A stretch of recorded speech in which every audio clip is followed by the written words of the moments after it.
Welcome to Ambleside Flourish, brought to you by Ambleside Schools International. This is our four-part series on bringing up joyful children with Dr. Bill St. Cyr, Executive Director of Ambleside Schools International, hosted by Ambleside Schools of Colorado. Part 2, The Constituents of Joy. So let's explore the constituents of joy. I mean, if we were hoping that someone would be filled with joy, what has to be in place? What are the building blocks for joy? Or the constituent parts? And the first might surprise you. Because remember, joy is, it's good to be me here with you. So the first constituent, and if this is not present, joy is impossible, is belonging. You see, if it's going to be good for me to be here with you, there has to be a you that I belong to.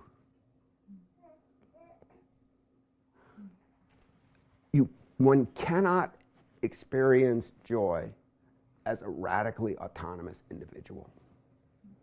It is psychologically impossible, neurologically impossible. I'm the oldest of a dozen. The way my dad puts it is he made 9, bought 3, and had countless on loan.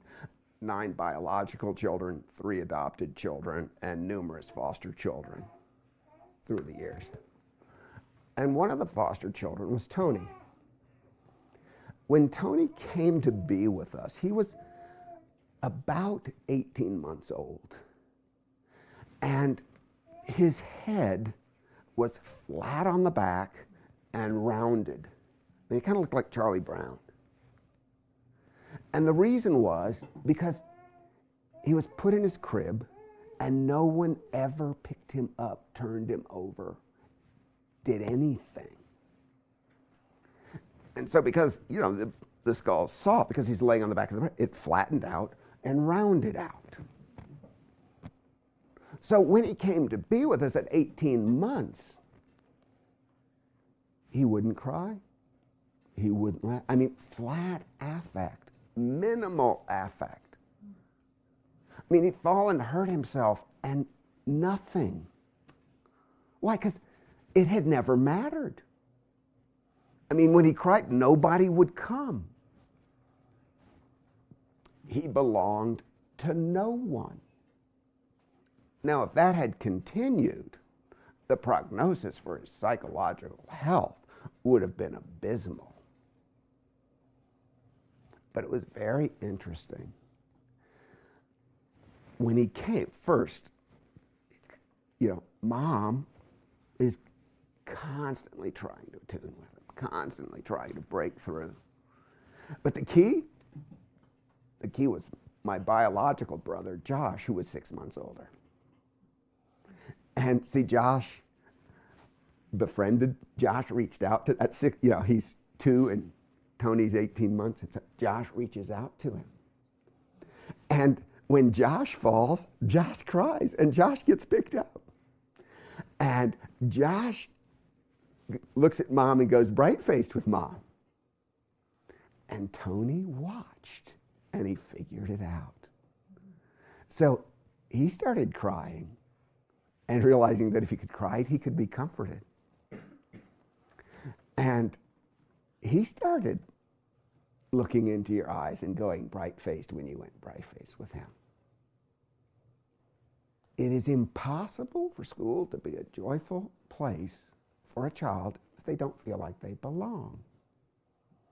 It's impossible for that to be a joyful place for a parent if they don't feel they belong. Or a church. It's impossible for church to be a joyful place for someone if they don't feel they belong. And what does belonging mean? It means when people see me, they go bright-faced. Because they're my people and I'm part of them. And when my people see me and they go bright-faced, I know I belong to them, and this can be a joyful place.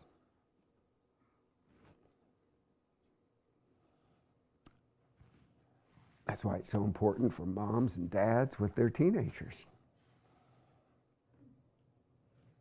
That when my daughter or son show up and they're 13,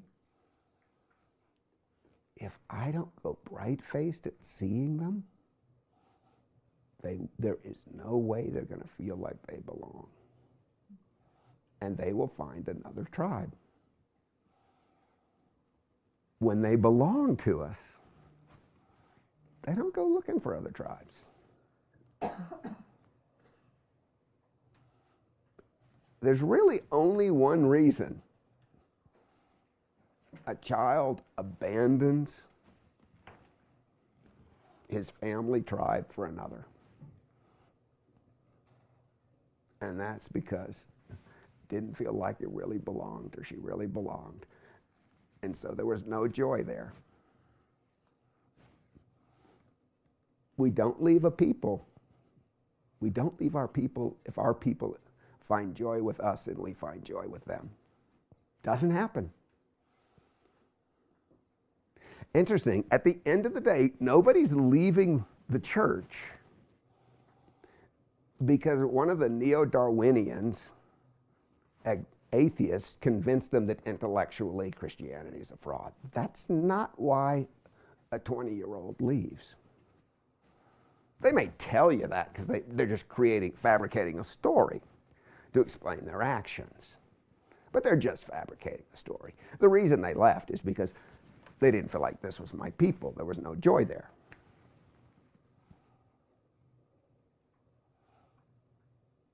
I mean, when mom and dad can't find joy together, and they're supposed to be following Christ, and there's no joy,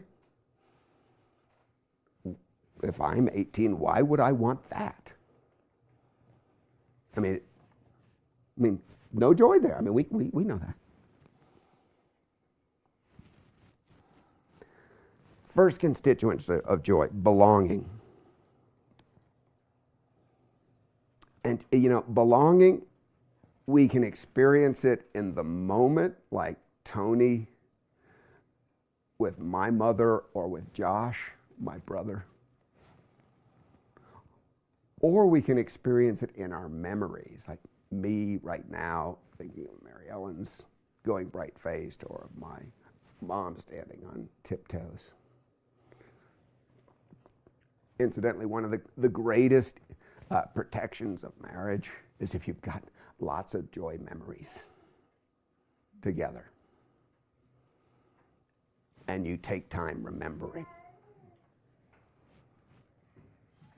That's one of the, that's why wedding photos actually are a really good thing, and it's a really good idea to periodically pull them out and look, because we're remembering our joy together. Good to be me here with you. That's why occasionally, kind of pulling out photo albums with your children, remembering the vacation, because we can remember and re-experience the joy together of being together. Belonging. The second thing is I have to perceive myself as safe and secure. One cannot experience joy and not feel, when one feels anxious. Anxiety is almost the opposite. Anxiety is, it's not good. It's my kind of global assessment. It's not good to be me here with you right now. You can't feel joy and anxiety at the same time. Not possible.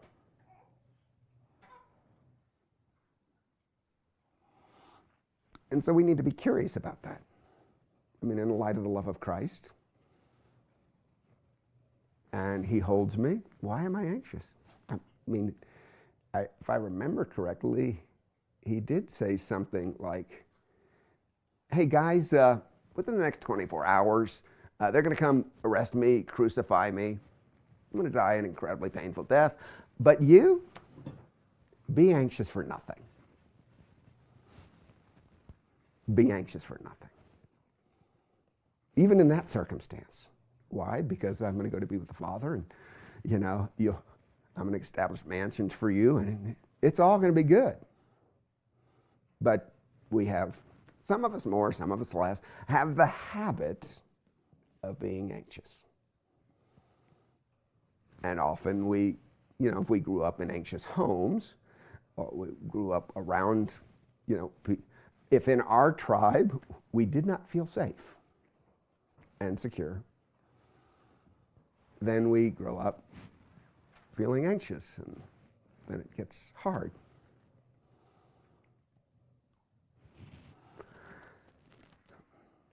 An anxious, low-joy parent teaches and produces anxious, low-joy children.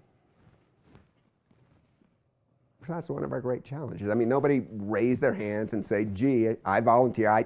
I'd really like to be an anxious person. I kind of, anytime something goes wrong, what I'd really like to happen is my stomach to go in knots and me to feel insecure. That's what I'm signing up. Nobody does that. But sometimes we carry that as a habit. I mean, some of us have the habit. Again, remember, joy is a character trait. It's a habit. As a habit, it's got a lot of subparts like belonging and like feeling safe and secure because I feel protected. One of the things about this culture that really produces anxiety across the board in the church is, one of the great lies, if I were to choose kind of 2 or 3 of the great lies that have infected this culture, one of them would be Darwinism. But I don't mean how old the earth is. That actually, in terms of a Darwinian orientation, is far less significant than this one. See, Darwin suggests that there's scarcity of resources, survival of the fittest. And how many of us, our moral imaginations, the way we engage life, are shaped on the notion of scarcity of resources, survival of the fittest. I mean, a lot of Christian schools actually market to that. There are scarce resources. Acceptance to elite colleges are a scarce resource. Survival of the fittest. We will make your child one of the fittest, and he will climb over the shoulders of those of the lower order and climb to the top, and he will be one of the fittest to survive, to get one of those scarce resources. Now, if you live in a world of scarcity of resources, survival of the fittest, don't see how you're anxiety free. Don't see how you actually feel safe and secure in that world.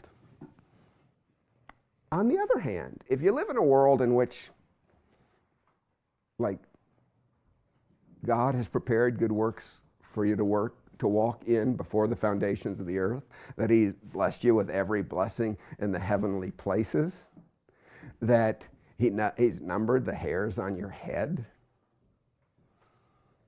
Like, if that's the world you live in, you might actually be able to be kind of peaceful and joyful.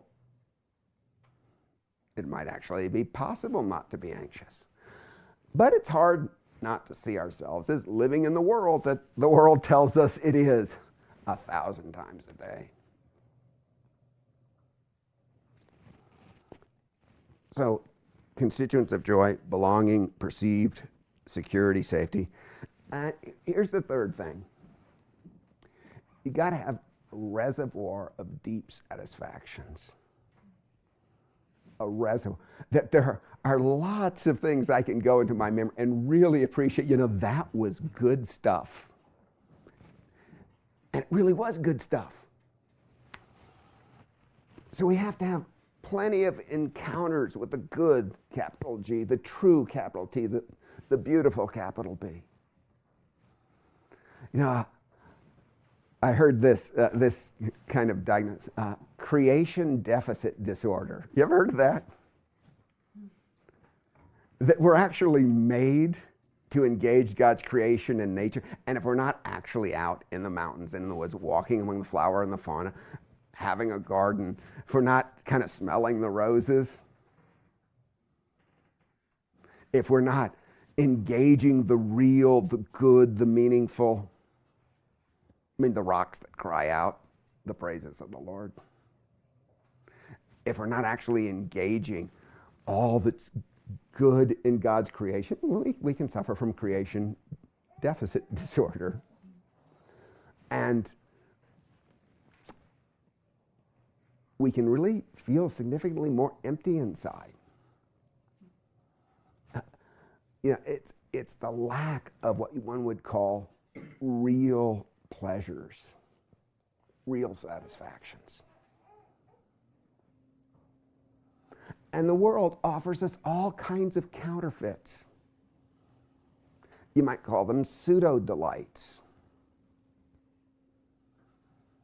And it's interesting because the marketplace, it's a whole lot easier to sell pseudo-delights and to profit by them than it is to sell real pleasures. Like, I mean, so what do I mean by kind of pseudo satisfactions? I mean, anything that's addictive, like addiction, there is pleasure there. And if one's addicted to alcohol or chocolate, when it's there, you feel the craving. When you get the thing you crave, you feel a certain satisfaction and delight.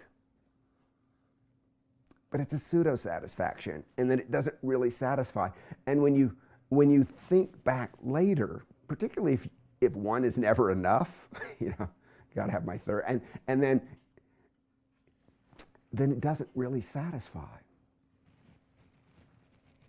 Or another kind of pseudo-satisfaction is fanaticism. So one can think of 13-year-old girls, and we're going to see the Taylor Swift concert. Now, it's one thing if you actually are going because you happen to enjoy her music, and I listen to occasionally a song that, okay, not too bad on the orchestration, and okay, I get the lyric, a lot more, not so much, but okay. But there's a difference between delighting in beautiful music and wanting to go because it's been marketed to me. Because I'm believing the marketing. So there's a fan base that has been energized, and because that fan base wants it, it must be great. And then we go, and it's actually not a whole lot of what one would call deep satisfactions going on, but it was great to be there.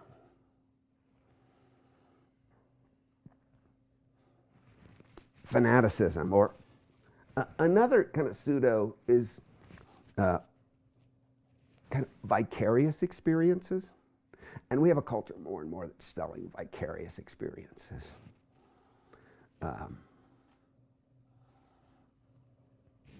So one thinks of screens as being the biggest contributor there.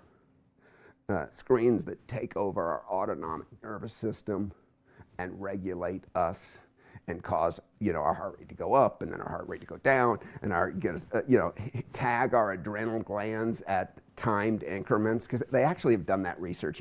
The better produced, quote, better produced shows that want to get you addicted to the show, they actually know how long it takes.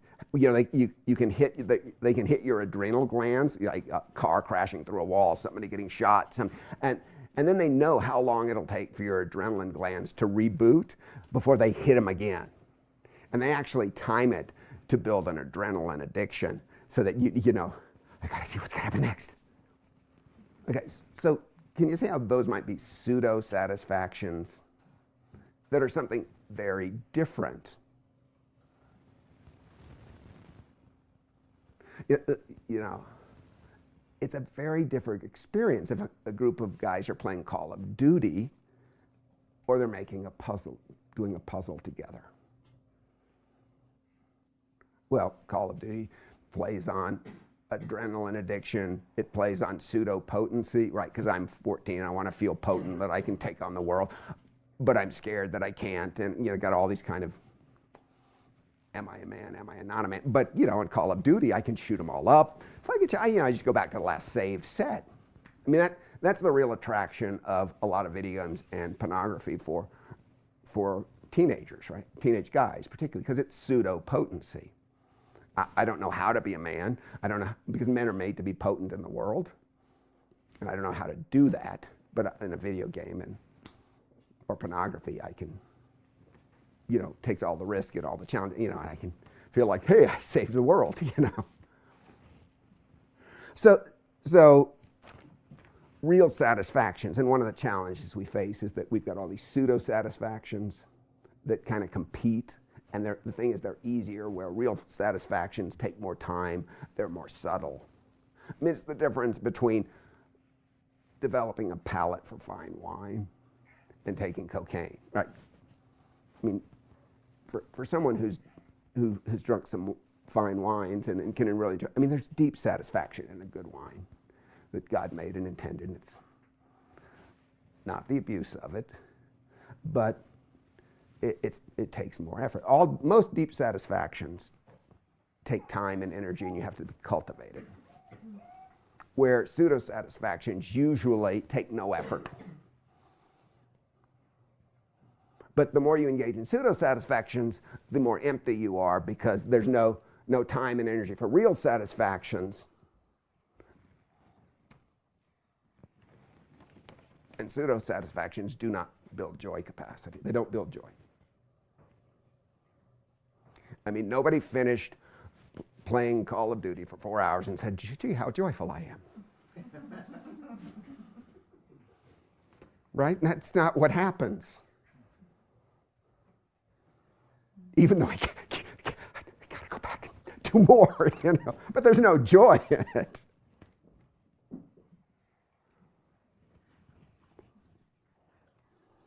Constituents of joy: belonging, security, deep satisfactions, and finally fruitfulness. And interesting, if you go back to the Genesis story of creation, you can see all of these provided for. But we're made for fruitfulness. We're made to feel like we're contributing to the lives of others, that we're tending a garden, that we're creating, making a difference, nurturing, that we're fruitful. No one sustains joy who doesn't perceive themselves as being fruitful. Even if it's just in prayer.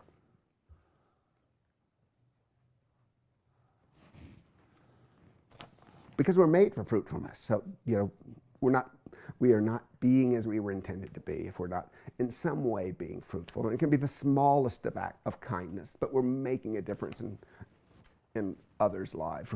We're making a difference in the creating world. We're creating something good, even if it's just growing oranges. Ambleside Schools International fosters an educational renewal based upon the pedagogical insights of British educator Charlotte Mason. Serving an international community of parents, teachers, and schools, Ambleside makes a living education accessible to all. A living education empowers students to live lives rich in relationship to God, self, others, ideas, work, and creation. For additional information regarding Ambleside Schools International and training opportunities for principals, teachers, and parents, please visit our website at amblesidschools.com.